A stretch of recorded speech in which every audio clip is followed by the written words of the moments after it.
The recruitment office smelled of burnt coffee and shattered pride. A smirking lieutenant was busy tearing a teenager's dignity down to the studs over a seemingly impossible lie.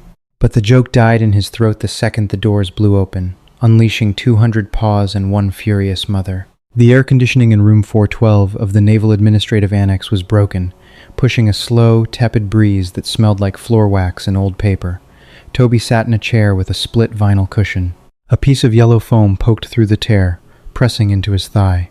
He was 17, built like a whippet, and vibrating with a low-grade, suffocating anxiety.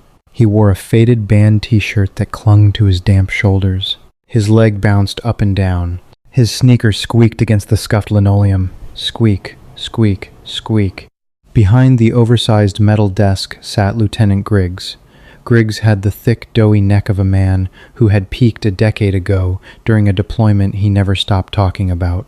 His uniform was stiff with dry cleaning chemicals. He held Toby's dependent registration form between two thick fingers, holding it out as if it were a soiled napkin. Griggs dropped the paper onto his desk. He picked up a cheap blue ballpoint pen and clicked it. Click, click. The sound was deafening in the stagnant room. "Let me get this straight, kid," Griggs said. His voice was a flat, nasal drawl, entirely devoid of empathy.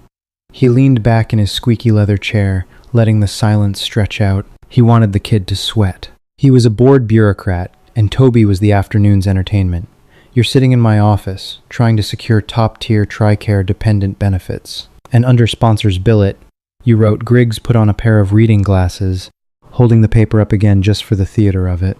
"Sarah Jenkins. Rank, Chief Petty Officer. Occupation, Naval Special Warfare. SEAL Team 6. Toby swallowed hard. His throat felt like sandpaper. He stared at his knees. "Yes, sir."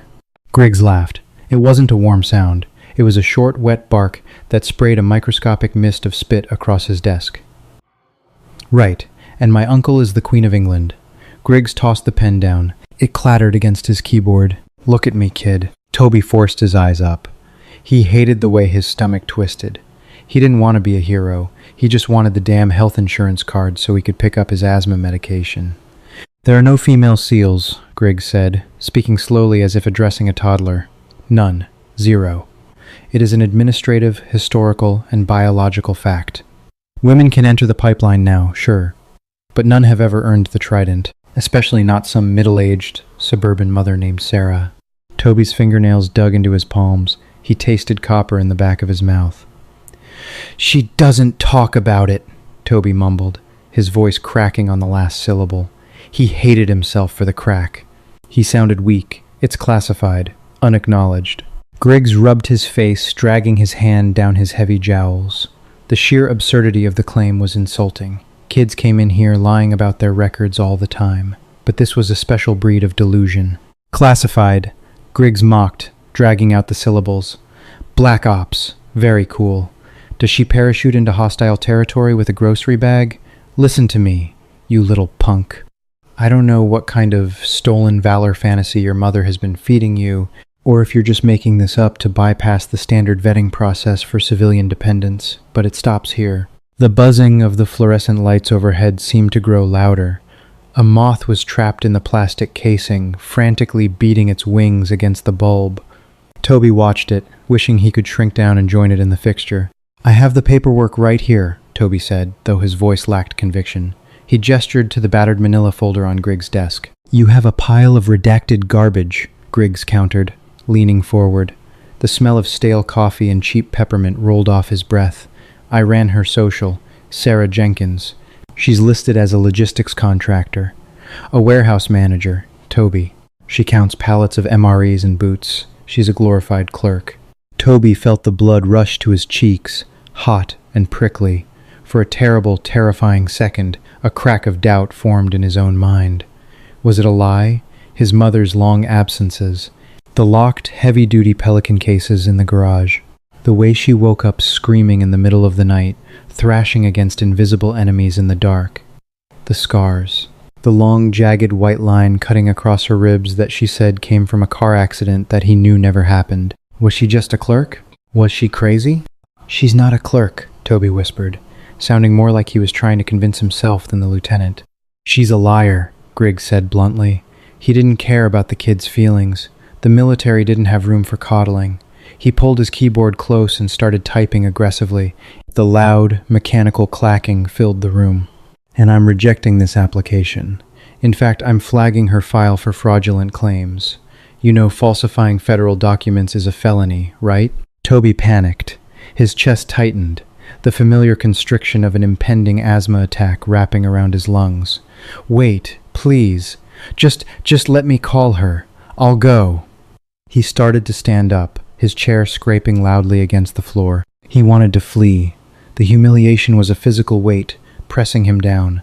He felt a pathetic tear prick the corner of his eye, and he aggressively wiped it away with the back of his dirty sleeve. Sit down, Griggs barked, the authority of his rank snapping through the air like a wet towel. Toby froze, half standing, his knees trembling. Griggs pointed a thick finger at the chair. I said, sit.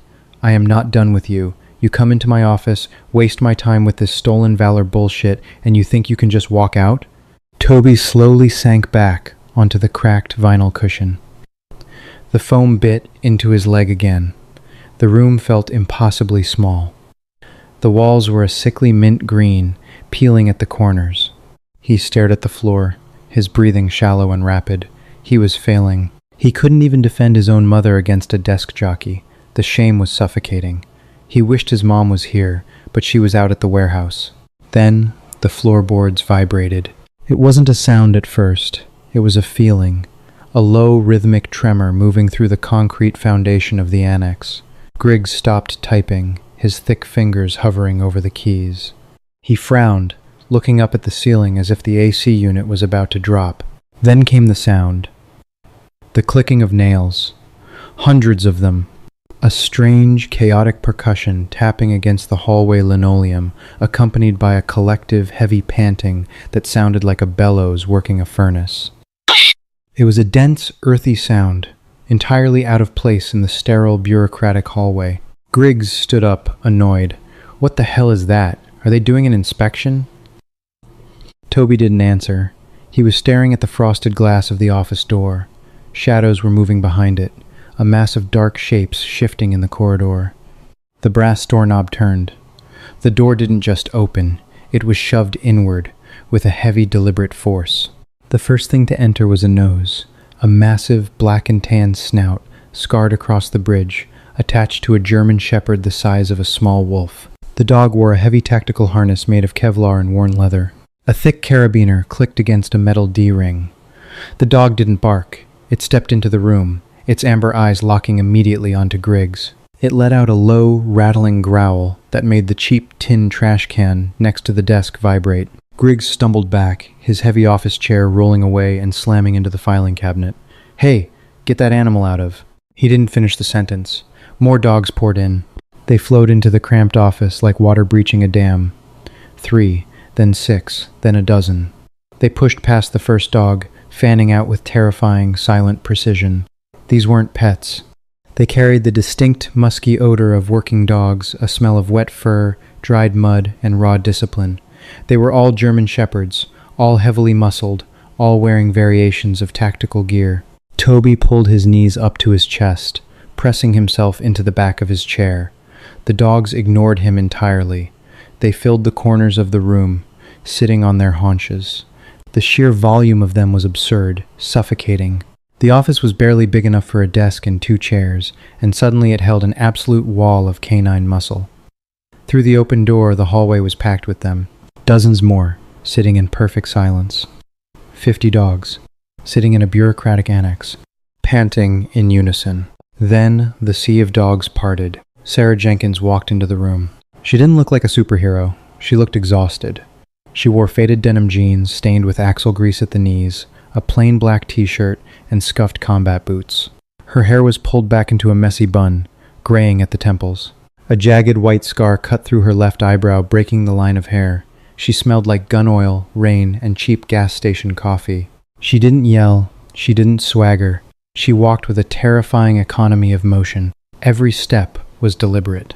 The dogs didn't look at her, but they shifted their weight as she passed, a silent acknowledgement of her gravity. Griggs was pale. The ruddy, arrogant color had entirely drained from his face, leaving his skin looking like wet dough. His mouth opened and closed, but no sound came out. The alpha dog at the front of the desk curled its lip, exposing white teeth, waiting for a single word from Sarah. Sarah stopped in front of the desk.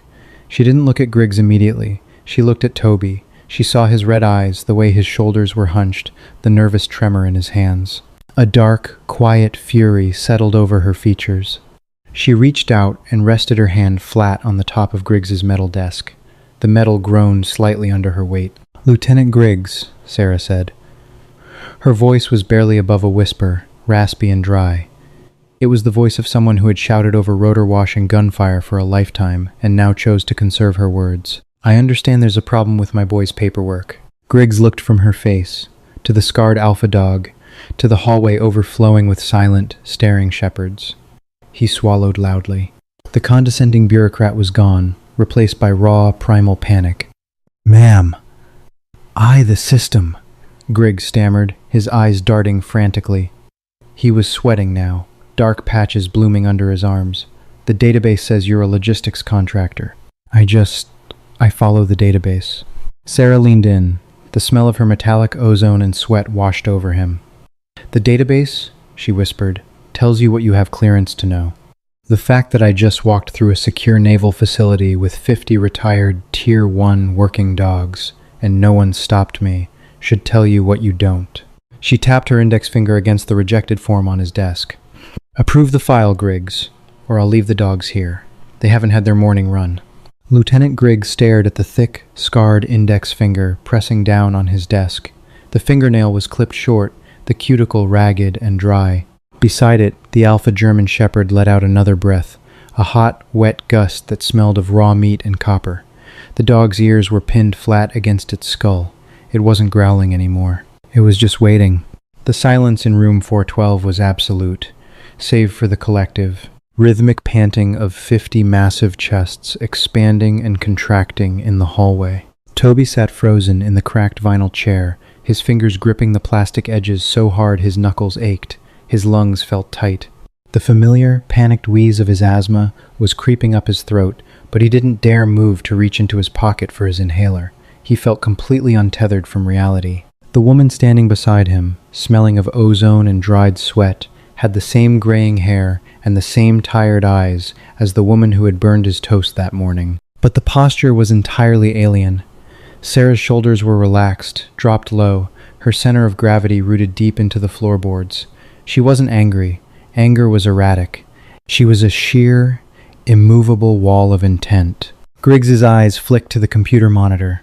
The screensaver had kicked on a bouncing blue naval emblem floating across a black void. His career, his authority, his entire understanding of the bureaucratic pecking order was neatly contained within that machine. But the machine couldn't save him from the sheer volume of teeth currently occupying his office. "Ma'am," Griggs tried again, his voice cracking. He sounded like a teenager whose voice was breaking, a humiliating regression that made the flush on his face turn a deeper, uglier shade of purple. He swallowed hard. "I can't just bypass the Defense Enrollment Eligibility Reporting System.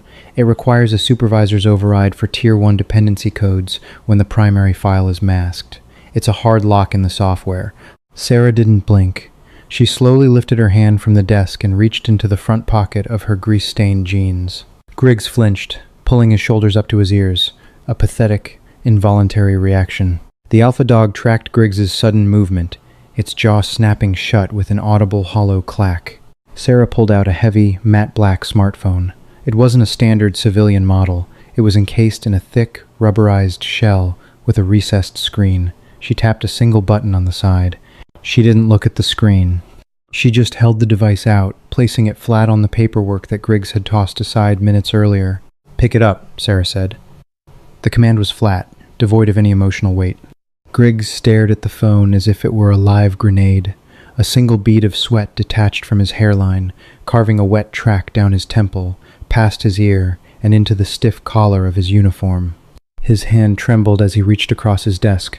His fingers brushed the rubberized casing. It felt warm. He picked it up and brought it to his ear.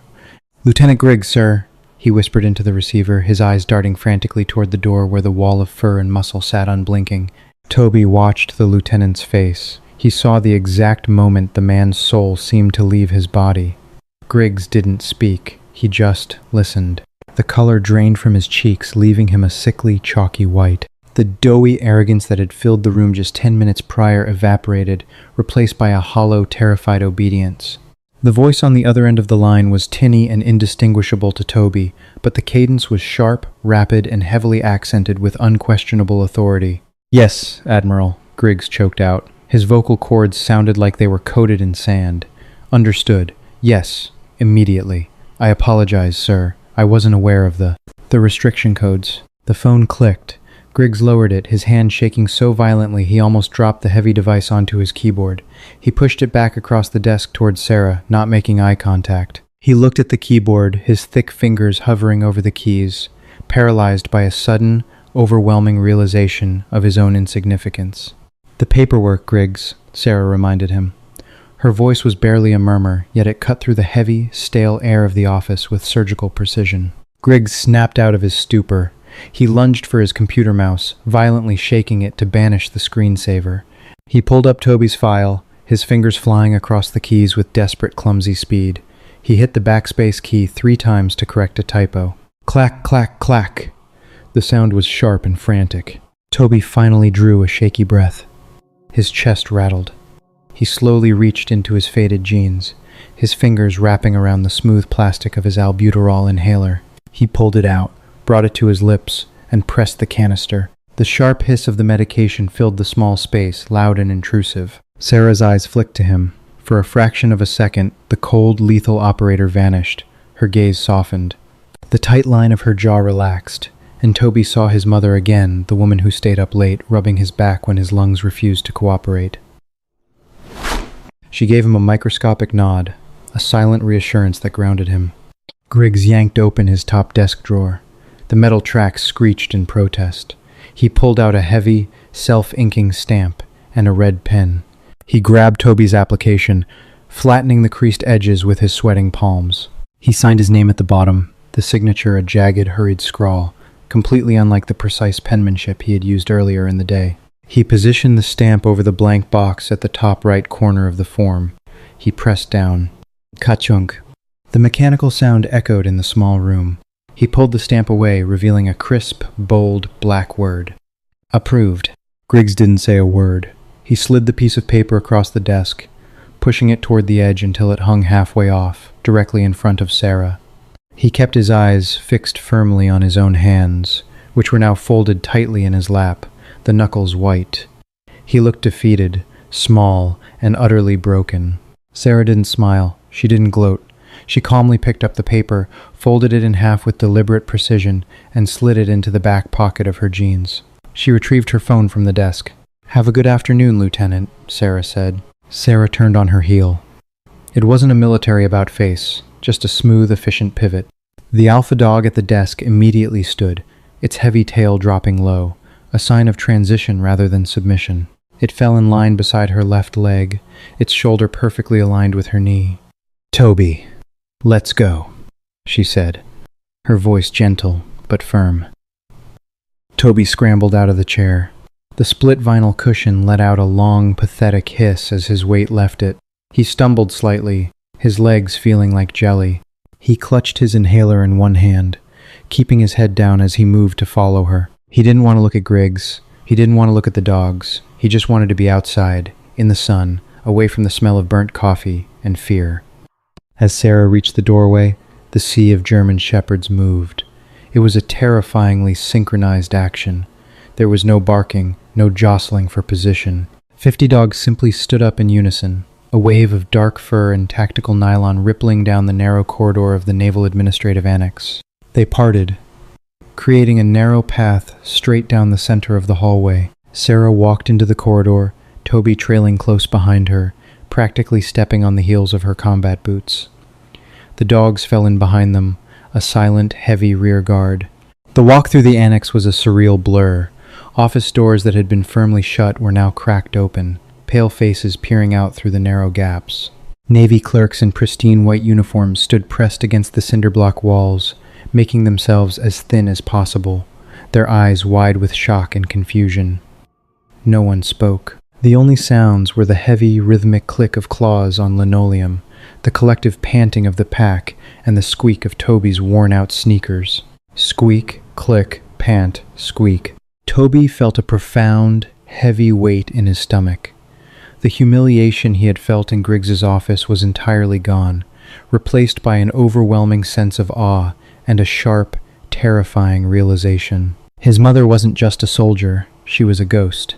She was someone who existed in the dark, commanding respect not through rank on a collar, but through the sheer, undeniable reality of what she was capable of. The scars, the nightmares, the locked cases in the garage had all slammed into place, creating a picture he wasn't sure he was ready to look at. They reached the double glass doors at the front of the annex. The afternoon sun was blinding, cutting through the smudged glass. Sarah pushed through, and the wall of humid, 80-degree heat hit them instantly. Outside, the parking lot wasn't empty. Lined up along the red-painted curb were 6 unmarked, matte black transit vans. The side doors were slid wide open. Standing beside each van were men and women in civilian clothes, jeans, t-shirts, baseball caps pulled low. They didn't look like military personnel. They looked rough, weathered, and intensely alert. They were smoking cigarettes, leaning against the metal panels. But as Sarah emerged from the building, they all stood up straight. Sarah didn't say a word. She just gave a single, sharp whistle. 2 short bursts, high and piercing. The dogs reacted instantly. The massive pack splintered, breaking into distinct groups of 8 or 9. They trotted toward the waiting vans, leaping effortlessly into the dark interiors. The handlers patted their sides, tossed away their cigarettes, and began slamming the heavy sliding doors shut. The loud, metallic clangs echoed across the asphalt. Sarah walked past the vans, heading toward her own vehicle parked at the far end of the lot, a beat-up, rusted 2008 Chevy Silverado. The alpha dog, the scarred shepherd from the office, didn't go to the vans. It stayed glued to Sarah's side, trailing her to the truck. Toby walked in silence. He reached the passenger side of the truck and pulled the heavy door open. The interior was blistering hot, smelling of stale French fries and wet dog hair. He climbed in, sinking into the worn fabric seat. Sarah opened the driver's side. The alpha dog leaped into the extended cab behind the seats, circling twice before lying down with a heavy sigh, resting its chin on its paws. Sarah climbed in, slammed the door, and jammed the key into the ignition. The engine turned over with a rough, uneven cough, before settling into a loud, vibrating idle. She rolled down the windows. The hot air blew in, bringing the smell of exhaust from the departing black vans. She didn't put the truck in gear. She just sat there, her hands resting on the bottom of the steering wheel. She stared straight ahead at the chain-link fence bordering the base. Toby looked at her. He saw the grease on her jeans, the gray in her hair, the deep, exhausted lines around her eyes. He saw the faint tremor in her right hand, a subtle, uncontrollable vibration that betrayed the adrenaline slowly draining from her system. She wasn't a superhero. She was just tired. "Mom," Toby said. His voice was quiet, stripped of the teenage angst that usually colored his tone.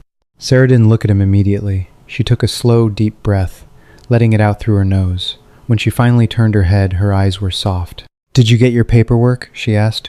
Her raspy voice was entirely normal now, grounded and deeply human. Toby nodded slowly.